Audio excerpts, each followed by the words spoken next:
மிகவும் அன்பானவர்களே, மறுபடியுமாக மகிமையின் நம்பிக்கை என்ற இந்த ஊழியத்தின் மூலமாக உங்களை சந்திப்பதிலே மிகவும் சந்தோஷம். இன்றைய நாளிலும் பைபிளும் குரானும் ஒப்பாய்வு என்ற தலைப்பின் கீழ் ஒரு ஒப்பாய்வு செய்ய இருக்கிறோம். அது என்னவென்றால், இஸ்லாமியர்கள் பரிசுத்த வேதத்தை விசுவாசிக்காமல் இருப்பது அல் குரானுக்கு எதிரானது. இஸ்லாமிய நண்பர்கள் பரிசுத்த வேதத்தை விசுவாசிக்காமல் இருப்பது அல் குரானுக்கு எதிரானது. பரிசுத்த வேதத்தை அவர்கள் விசுவாசிக்கவில்லை என்றால் அல் குரானையும் விசுவாசிக்கவில்லை. எப்படி என்று கேட்கிறீர்களா? ஏனென்றால் இப்ராஹிம், மூசா, ஈசா என்பவர்கள் மூலம் இறக்கப்பட்ட வேதத்தை அல்லாஹ் விசுவாசிக்க சொல்லி இருக்கிறார். தௌரத், இஞ்சில், ஜபூர் இப்படி ஏற்கனவே கொடுக்கப்பட்ட வேதங்களை விசுவாசிக்க வேண்டும் என்று அல் குரானிலே அல்லாஹ் சொல்லி இருக்கிறார்.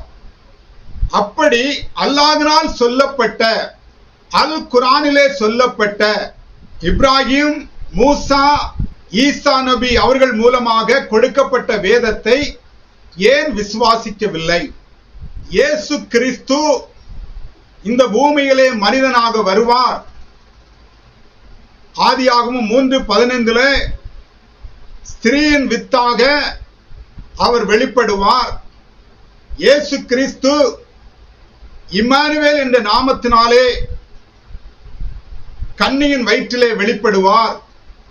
அவர் பாடுபட்டு, உபத்திரவப்படுத்தப்பட்டு, துன்பப்படுத்தப்பட்டு, கழுமரத்திலே ஏற்றி கொலை செய்யப்படுவார், நிந்திக்கப்படுவார், அவமானப்படுத்தப்படுவார். அவர் இரட்சிப்பை ஏற்படுத்துவார், மரணத்தை ஜெயமாக விழுங்குவார், மரித்து மகிமையோடு உயிர்த்தெழுவார் என்று பழைய ஏற்பாட்டிலே சொல்லப்பட்ட வார்த்தைகளை ஏன் இவர்கள் விசுவாசிக்கவில்லை? இயேசுவாகிய ஈசா அவர்கள் தன்னை குறித்து மத்தேயு, மார்க்கு, லூக்கா, யோவான் என்ற சுவிசேஷ புஸ்தகங்களிலே வேத பாரகர்களாலும் ஆசாரியர்களாலும் மூப்பர்களாலும் இயேசு பாடுபட்டு, துன்பப்பட்டு, உபத்திரவப்படுத்தப்பட்டு அவர்கள் புறஜாதிகளிடத்தில் ஒப்பு கொடுப்பார்கள். புறஜாதியாராகிய ரோமர்கள் அவரை சிலுவையில் அறைந்து கொலை செய்வார். அவர் 3ஆம் நாள் மகிமையோடு உயிர்த்தெழுவார் என்பதை குறித்து இயேசு தன்னுடைய வாய்மொழியாலே சொன்ன வார்த்தைகளை ஏன் இந்த இஸ்லாம் நண்பர்கள் ஏற்றுக்கொள்ளவில்லை? ஏனென்றால் இயேசுவால் சொல்லப்பட்டிருக்கிற இஞ்சில் என்ற சுவிசேஷத்திலே சொல்லப்பட்டவைகளை ஏற்றுக்கொள்ள வேண்டும், விசுவாசிக்க வேண்டும் என்று அல் குரானிலே சொல்லப்பட்டிருக்கிறது. இப்பொழுது அல் குரானிலே சொல்லப்பட்டிருக்கிற ஆயத்துக்களை நாம் பார்க்கலாம். சூரா 2 ஆயத்து 136. அல்லாஹ்வையும் எங்கள் பால் இறக்கப்பட்ட இவ்வேதத்தையும் இப்ராஹிம், இஸ்மாயில், ஈசாக், யாக்கூப் இவர்களுடைய சந்ததிகள் ஆகியோரின் பால் இறக்கப்பட்டதையும் மூசாவுக்கும் ஈசாவுக்கும் கொடுக்கப்பட்டிருந்ததையும் மற்றைய நபிமார்களுக்கு அவர்கள் இரட்சகனிடமிருந்து கொடுக்கப்பட்டிருந்ததையும் நாங்கள் விசுவாசிக்கிறோம். அவர்களிலிருந்து எவருக்கும் இடையில் நாம் பிரித்து வேறுபாடு காட்ட மாட்டோம்.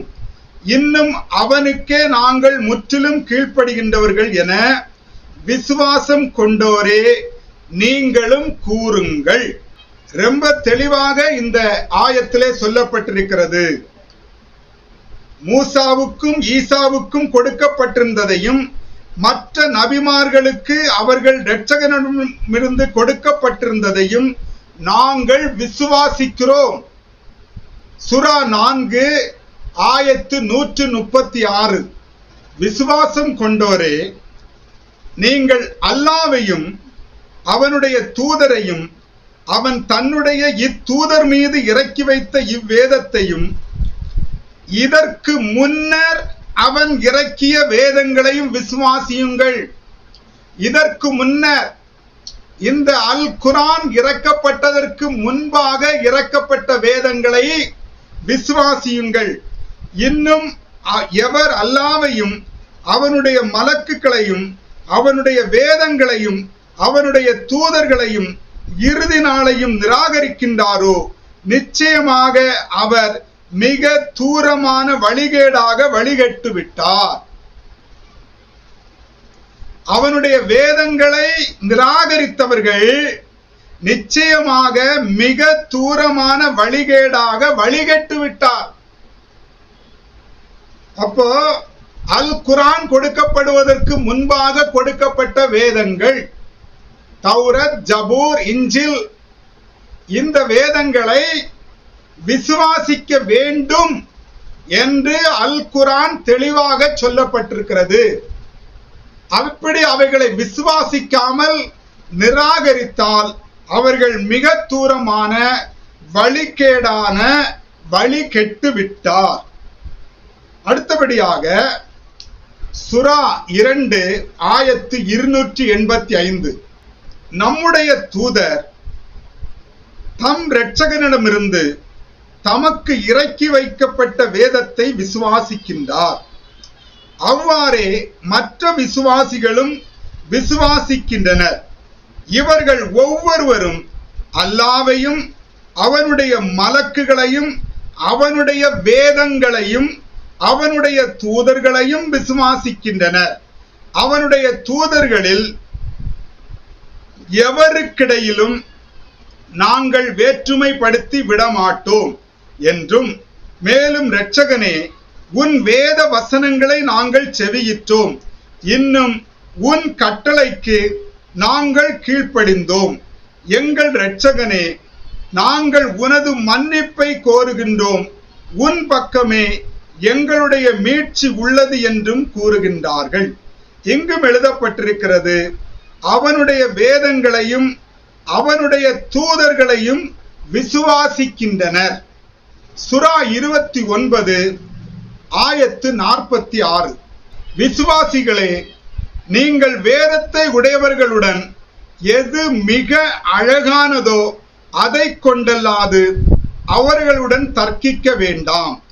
ஆயினும் அவர்களில் அநியாயம் செய்தோர் தவிர அவர்களுடன் தர்க்கித்தால் எங்களுக்கு இறக்கப்பட்ட வேதத்தையும் உங்களுக்கு இறக்கப்பட்ட வேதத்தையும் நாங்கள் விசுவாசிக்கின்றோம்.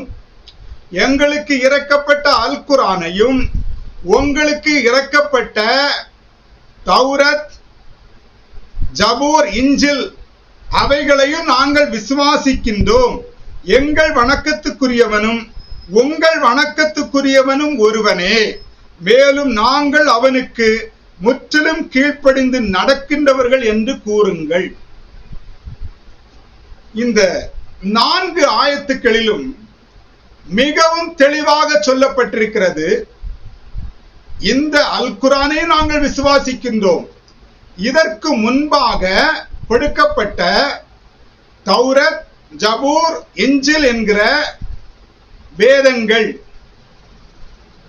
பழைய ஏற்பாட்டில் உள்ள நியாயப்பிரமாண சட்டங்கள், சங்கீதங்கள், இன்னும் தீர்க்க தரிசன புஸ்தகங்கள், இயேசுவின் மூலமாக கொடுக்கப்பட்ட சுவிசேஷ புஸ்தகம் இஞ்சில், இவைகளை எல்லாம் நாங்கள் விசுவாசிக்கிறோம். இவைகளை எல்லாம் நீங்கள் விசுவாசிக்க வேண்டும் என்று தெளிவாக இந்த அல் குர்ஆன் சொல்லுகிறது. இந்த அல் குர்ஆன் கொடுக்கப்படுவதற்கு முன்பாக கொடுக்கப்பட்ட வேதங்களை ஏன் இந்த இஸ்லாம் நண்பர்கள் விசுவாசிக்கவில்லை, அவைகளை ஏற்றுக்கொள்ளவில்லை, அவைகளை கை கொள்ளவில்லை என்பதை கேட்க வேண்டியது இருக்கிறது. நான் ஏற்கனவே சொன்னது போல, இயேசு இந்த பூமியிலே மனிதனாக வருவார், தேவன் மாம்சத்திலே வெளிப்படுவார், அவர் கன்னியின் வயிற்றிலே அவர் கன்னியன் வயிற்றிலே வருவதை அவர்கள் ஏற்றுக்கொள்ளுகிறார்கள். அவர் பரிசுத்தவான் என்பதை ஏற்றுக்கொள்ளுகிறார்கள். ஆனால் அவர் சிலுவையிலே பாடுபட்டு துன்பப்பட்டு உபத்திரவப்படுத்தப்பட்டு நம்முடைய மனிதர்களுடைய அக்கிரமங்களுக்காக, மீறல்களுக்காக, பாவங்களுக்காக அவர் சிலுவையிலே அடிக்கப்பட்டு மரித்து 3ஆம் நாள் உயிரோடு எழும்புவார், சிலுவையிலே அவர் இரட்சிப்பை ஏற்படுத்துவார் என்கிற சம்பவங்களை அவர்கள் ஏன் ஏற்றுக்கொள்வதில்லை? இதை பழைய ஏற்பாட்டிலும் சொல்லப்பட்டிருக்கிறது. புதிய ஏற்பாட்டிலே அவர்கள் மிகவும் மேன்மையாக கருதுகிற இயேசு கிறிஸ்துவே தன்னுடைய காலகட்டத்திலே உபதேசங்களிலே அவர் சொல்லி இருக்கிறார், இப்படியெல்லாம் நான் மரிப்பேன், இப்படி நான் 3ஆம் நாள் உயிரோடு எழும்புவேன், திரும்பவும் நான் மறுபடியும் வருவேன் என்பதை குறித்து சொல்லி இருக்கிறதை ஏன் இந்த இஸ்லாமிய நண்பர்கள் ஏற்றுக்கொள்ளவில்லை? அவர்கள் ஏற்றுக்கொள்ளவில்லை என்றால் அது முற்றிலும் இந்த அல் குர்ஆனுக்கு எதிரானது. இந்த வசனங்களை ஏற்றுக்கொள்ளவில்லை என்றால் அவர்கள் அல் குர்ஆனையும் விசுவாசிக்கவில்லை, அல் குர்ஆனையும் ஏற்றுக்கொள்ளவில்லை என்பதுதான் அர்த்தம். தேவனுக்கே மகிமை உண்டாகட்டும்.